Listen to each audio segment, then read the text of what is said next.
अस्सलाम वालेकुम।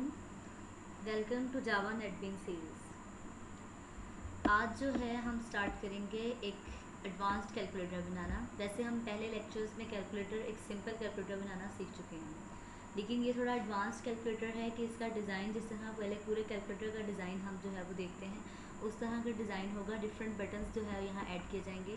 तो सबसे पहले आपको जो है फ़ाइल पर जाना है। प्रोजेक्ट तो क्रिएट नहीं करना, हम न्यू फाइल पर जाएंगे। यहाँ से जो है हम अपने फ़ाइल क्रिएट कर लेते हैं यहाँ पर कैलकुलेटर के नेम से, ठीक है। तो आप जो है वो कोई भी फ़ाइल क्रिएट कर सकते हैं अपने आप। सॉरी, प्रोजेक्ट तो हमारा ऑलरेडी सिलेक्टेड है, तो आपको जो है सेलेक्ट करना है स्विंग GUI फॉर्म, देन जे फ्रेम फॉर्म, देन जो है वो नेक्स्ट करेंगे। अब यहाँ पर आपको अपने प्रोजेक्ट का, अपनी क्लास का नेम जो आप अपनी क्लास बनाना चाहते हैं वो नेम यहाँ पर जो है वो राइट डाउन करना है। देन नेक्स्ट फिनिश करते हैं तो हमारी क्लास जो है वो ऑटोमेटिकली क्रिएट हो जाएगी। अब हम यहाँ पर अपनी वर्किंग स्टार्ट करेंगे। तो सबसे पहले हमारे पास हमें क्या करना होता है, हमें सबसे पहले करना होता है अपनी लेआउट को नल। तो जैसे ही लेआउट को नल किया है, अब हम यहाँ पर इसकी रीसाइजिंग के बाद जो है एक पैनल ऐड कर लेते हैं। देन पैनल के अंदर जो है वो कैलकुलेटर का डिज़ाइन क्रिएट करूँगी। पैनल ऐड करने के बाद भी सबसे पहले आपको पैनल का भी नल करना है। पैनल की लेआउट को हम नल करते हैं यहाँ। तो नल करने के बाद यहाँ पर सबसे पहले मैं एक डिज़ाइन जो है वो कैलकुलेटर का क्रिएट करना चाह रही हूँ। तो सबसे पहले आपके पास एक डिज़ाइन बनकर आएगा, फिर उस डिज़ाइन के हिसाब से जो है हम उसकी कोडिंग करेंगे। तो यहाँ पर डिज़ाइन में सबसे पहले मैं चाह रही हूँ एक ऐसी टेक्स्ट फील्ड हो जहाँ पर मुझे मेरा डाटा शो हो, जो भी मैं डाटा इंसर्ट कर रही हूँ। तो उसके लिए मैं यहाँ पर टेक्स्ट फील्ड लगा लेती हूँ और यहाँ पर डिफरेंट बटन्स जो है वो ऐड करती हूँ। बटन्स काउंटिंग के लिए 0 to 9 काउंटिंग के लिए उतने ही बटन्स जो है वो मैं यहाँ पर लगा देती हूँ। देन कुछ बटन्स जो है वो एडिशन, मल्टीप्लिकेशन वगैरह के लिए भी हम 1 by 1 ऐड करते चले जाएंगे। और इन बटन्स को ऐड करने के बाद जो है हम इनकी प्रॉपर्टीज़ में जाकर इन सब के नेम जो है वो चेंज कर लेंगे। तो पहले वाला कैलकुलेटर जो था वो सिंपल, हमने उसमें ऐड, मल्टीप्लिकेशन, सब्ट्रैक्शन वगैरह की थी। अब हम इस कैलकुलेटर के अंदर डिफरेंट बटन्स को ऐड करते हुए उसके हिसाब से इन सब बटन्स को जो है आपको जो है वो सब बटन्स की कोडिंग करने की ज़रूरत नहीं है, बल्कि आप जब हम कोडिंग करेंगे तो आप देख लीजिएगा कि हम इसकी कोडिंग जो है वो किस तरह करते हैं। तो ये वाला लेक्चर थोड़ा जो है क्योंकि कैलकुलेटर का डिज़ाइन वगैरह बनाते हुए ही एक लेक्चर जो है वो इसके 2 पार्ट्स होंगे।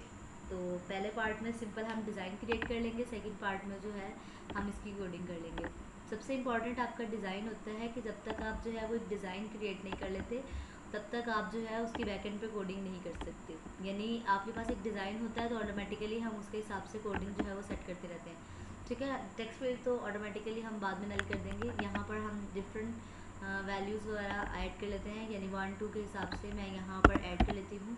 फर्स्ट टेक्स्ट बॉक्स को 1, फर्स्ट आपका बटन, ठीक है। सेकंड 2, आपकी काउंटिंग के हिसाब से जो है वो हम इसे दे लेंगे, ठीक है। देन 3। अब यहाँ पर एक ख्याल रखना है कि आप, जैसे हमने लास्ट लेक्चर में बटन ग्रुप ऐड किया था, तो आप जो है यहाँ बटन ग्रुप नहीं ऐड कर देंगे, या आप कोई भी चीज़ ऐसी नहीं लगाएंगे कि हम एक ही बटन को जो है वो सिलेक्ट कर पाए। क्योंकि हम लोग जो है अपनी काउंटिंग जिस तरह लिखते हैं, हमें डिफरेंट चीज़ें जो है वो लिखनी होती है। जैसे 1 2 3 है, तो हमें अगर 150 राइट डाउन करना है तो उसके लिए 150, हमें सारी चीज़ें जो है वो रिक्वायर्ड हैं कि हमारे बटन जो है वो प्रेस हो। तो यहाँ पर सबसे पहले हम इन सबको रीनेम कर लेते हैं, उसके बाद जो है हम नेक्स्ट वन मूव ऑन करते हैं। रीनेम करने के बाद पहले हम डिज़ाइन सेट कर लेते हैं, फिर कोडिंग पर आते हैं। सॉरी, यहाँ 6,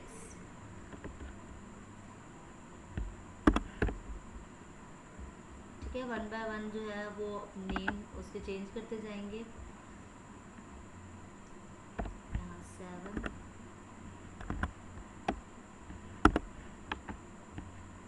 6 के बाद 7, देन 8,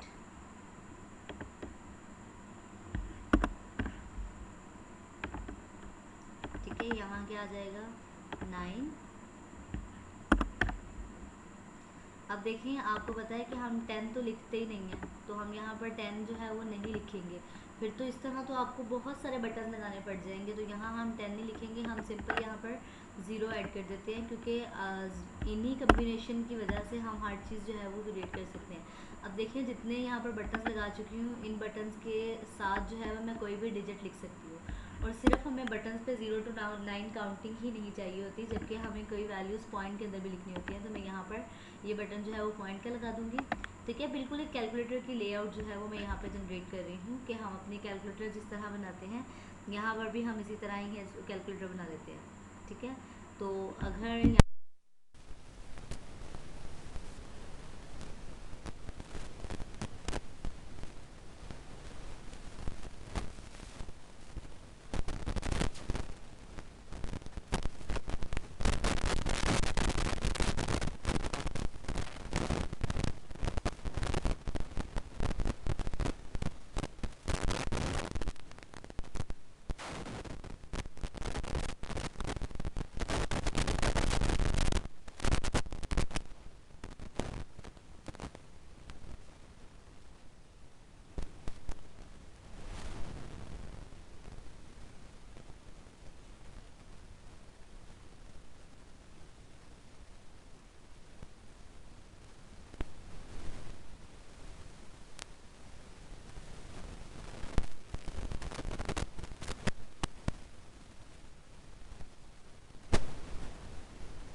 कैलकुलेटर समटाइम इसी तरह के ही होते हैं समटाइम। तो अब जो है जैसे ही आपने यहाँ पर हैंडलर ऐड कर लिया है डिजिट का, अब नेक्स्ट हम क्या करेंगे, हमें अब यहाँ पर कोडिंग करनी है। कहाँ पर, जहाँ आप उसको लगाएंगे, अब यहाँ पर नहीं करनी। जैसे ही हम इसे करेंगे ऑटोमेटिकली हम कहाँ पर हमारा कर्सर मूव ऑन हो गया है, जो हमने डिजिट का हैंडलर बनाया था। यानी अब जैसे ही मैं डिजिट पर जो भी कोडिंग राइट डाउन करूँगी वो सारी कोडिंग 0 to 9 यानी पॉइंट भी इंक्लूड है, उन सब पर कोडिंग हो जाएगी। तो अब यहाँ पर सबसे पहले आप डिज़ाइन के अंदर जाके हम अपनी जे फील्ड के अंदर से अपना डाटा जो है वो इंसर्ट करना चाह रहे हैं, तो उसका नेम क्या है, जे टेक्स्ट फील्ड 1। देन आप सोर्स कोड पे रिटर्न वापस आ जाएं, तो यहाँ पर हम लिखते हैं कि जे टेक्स्ट फील्ड 1, एक ही फील्ड है तो जे टेक्स्ट फील्ड 1 हम यहाँ पर लिखेंगे। और हम अपना डाटा को वहाँ पर क्या करना चाह रहे हैं, सेट करवाना चाह रहे हैं, क्योंकि हमने बटन जो है वो प्रेस किया है, तो हम चाह रहे हैं कि हमारा डाटा जो है वहाँ पर क्या हो जाए, सेट हो जाए। तो सेट टेक्स्ट, तो यहाँ पर टेक्स्ट को सेट करेंगे। टेक्स्ट को सेट करने के बाद अब यहाँ पर क्या करना है, टेक्स्ट हमने 1 by 1 नहीं बताना कि हमने 1 लिखना है 2 लिखना है, तो हम यहाँ पर एक इवेंट को यूज़ करेंगे। जैसे कि इवेंट हैंडलर हमने जो है वो पहले देखा है, तो आप यहाँ पर जो है वो सिंपल राइट डाउन करेंगे EVT, तो उसके बाद आपको एक इंटेलिजेंस विंडो भी जो है वो शो हो जाएगी, जो कि इवेंट को बताएगा कि आप उसे क्या यूज़ करना चाहते हैं। ठीक है, डॉट यहाँ पर आप देखें गेट एक्शन कमांड, कि हम एक्शन कमांड ले रहे हैं। अब बेसिकली ये जो इवेंट गेट एक्शन कमांड है, इसका मतलब क्या है, पहले आप डिज़ाइन पर आ जाए, मैं उसका मतलब बता देती हूँ। अब ज़रा इसकी प्रॉपर्टीज़ में जाएं, यहाँ पर चेक करें प्रॉपर्टीज़ में, तो आप यहाँ चेक करेंगे कि एक्शन कमांड 1 यानी जो टेक्स्ट पर है 1 वही जो है वो यहाँ पर भी 1 है। इसका मतलब क्या है कि हमारे इवेंट कमांड जो है हमारी, वो हमारा क्या है, 1 है। तो इसके इस लाइन का मतलब यही हुआ कि इवेंट गेट एक्शन कमांड, कि जो हमारा टेक्स्ट पे लिखा हुआ है वही एक्शन कमांड पर है, कि हम जैसे ही हमने यहाँ पर 1 प्रेस करेंगे तो वो 1 कहाँ आ जाएगा, एक्शन कमांड से हमारे टेक्स्ट फील्ड के अंदर जो है वो इंसर्ट हो जाएगा। इसी तरह 2 प्रेस करेंगे तो 2 हो जाएगा, 3 करेंगे तो 3 हो जाएगा। यानी सिंपल हमने एक कोड जो है वो राइट डाउन किया है कि जिसके ज़रिए हम एक्शन कमांड जो है हमारी वो शो हो जाए। इससे पहले आप रन करते हैं, हम इसे रन करके देखते हैं क्या ये प्रॉपर्ली रन हो भी रहा है या नहीं। अगर तो ये रन हो रहा है फिर हम इसे नेक्स्ट मूव ऑन करते हैं और हम आगे चलते हैं। अगर यहाँ पे कोई एरर या कोई चीज़ का जो है वो प्रॉब्लम शो हो रहा है, फिर हम पहले उसे रिजॉल्व करेंगे, देन हम जो है वो नेक्स्ट मूव ऑन करेंगे। तो आपके पास 1 है, तो आपने देखा 1 आपके टेक्स्ट फील्ड के अंदर शो हो गया। 2 6, ठीक है, 9, अब क्लियर पे करेंगे कुछ भी नहीं होगा अभी। 7, क्योंकि इन पे मैं जो है मैंने हैंडलर ऐड किया हुआ था। लेकिन एक प्रॉब्लम यहाँ पर क्या है, अब मैं 1 ऐड कर रही हूँ तो 1 हो रहा है, हालांकि अगर मैं लिखना चाहती हूँ कि 12, तो 1 और 2 ऐड करूँगी तो 1 और 2 दोनों ऐड होने चाहिए, तो यहाँ पर ये ऐड नहीं हो रहा। तो इसका मतलब है मुझे अपने कोड के अंदर थोड़ा और एडिशन करना है। मैं अपने कोड जो लिख रही हूँ उसे सिर्फ यहाँ तक ही नहीं लिखना कि ये एक्शन कमांड को जो है वो सेट कर दे, बल्कि वो क्या करे, दूसरी एक्शन कमांड जो मैं दूसरी दफ़ा प्रेस कर रही हूँ या थर्ड टाइम, जितनी दफ़ा भी मैं प्रेस करूँ, हंड्रेड्स में थाउजेंड्स में हमें नंबर जो है वो राइट डाउन करने होते हैं, कैलकुलेट करने होते हैं। तो हम जो है उसके हिसाब से यहाँ पर क्या करेंगे, अब यहाँ पर पहले इसको चेंज करेंगे। अब यहाँ पर पहले हमने सिर्फ गेट एक्शन कमांड लिया था, अब यहाँ पर क्या किया था, पहले हमने सेट टेक्स्ट किया था। तो अब सेट टेक्स्ट करने के बाद हम क्या करेंगे कि हम पहले वाला टेक्स्ट जो है वो गेट भी करना चाह रहे हैं। डिज़ाइन में क्या कि हमारे पास जो ऑलरेडी 1 सिलेक्टेड था उसमें 1 जो आ गया है वो वहीं पे सेव रहे, और 2 जब ऐड किया जाएगा या 3 ऐड किया जाएगा तो वो अलग से 3 और 2 जो है वो उसके अंदर ऐड कर दे, यानी पहले वाला डाटा जो है वो उसके अंदर ऑलरेडी सेव हो। क्योंकि ये कर किसके अंदर रहे हैं, हम जे फील्ड के अंदर 1 करें, तो यहाँ पर अब हम चेंजिंग क्या करेंगे, पहले आप यहाँ पर क्या राइट डाउन करेंगे, जे टेक्स्ट फील्ड, ठीक है, जे अपने टेक्स्ट फील्ड लिख देंगे जहाँ पर कर रहे थे। तो अब यहाँ पर पहले हमने सेट किया था, अब यहाँ पर क्या कर देंगे, डॉट गेट, सॉरी ये स्मॉल में आना है, ठीक है, गेट, यहाँ पर क्या है आपके पास अब डिफरेंट चीज़ें आ रही हैं कि हमने क्या करना है, टेक्स्ट को गेट करना है, तो यहाँ से आप गेट टेक्स्ट को चूज़ कर सकते हैं या आप मैनुअली जो है लिख सकते हैं। अब यहाँ पर हम देखेंगे इन दोनों के दरमियान में जो है हम इस तरह कभी भी ब्लैंक जो है वो नहीं छोड़ते, ठीक है। यहाँ पर देखें वो एरर का मैसेज भी शो कर रहा है कि एक्सपेक्टेड या फिर सेमीकोलन है या फिर आपके जो है ब्रैकेट मिसिंग है। तो आपने क्या करना है, यहाँ पर आपने कंकैटिनेशन की साइन जो है वो ऐड कर देनी है। जैसे ही मैंने कंकैटिनेशन ऐड किया है तो देखें एरर जो है वो ऑटोमेटिकली रिमूव हो चुका है।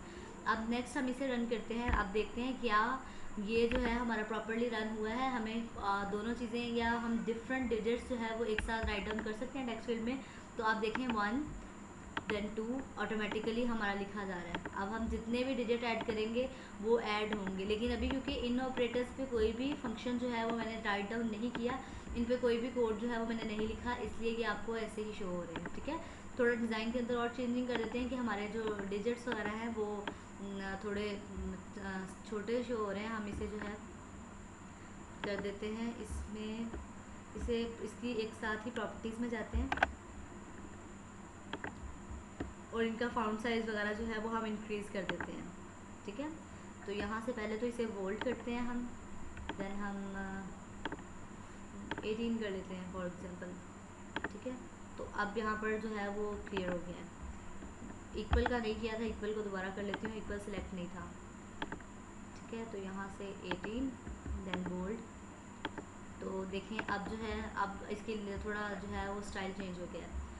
अब नेक्स्ट हम मूव ऑन करते हैं। हमने जो है वो देख लिया है कि सिंपल हम किस तरह जो है वो इसके अंदर ऐड कर सकते हैं।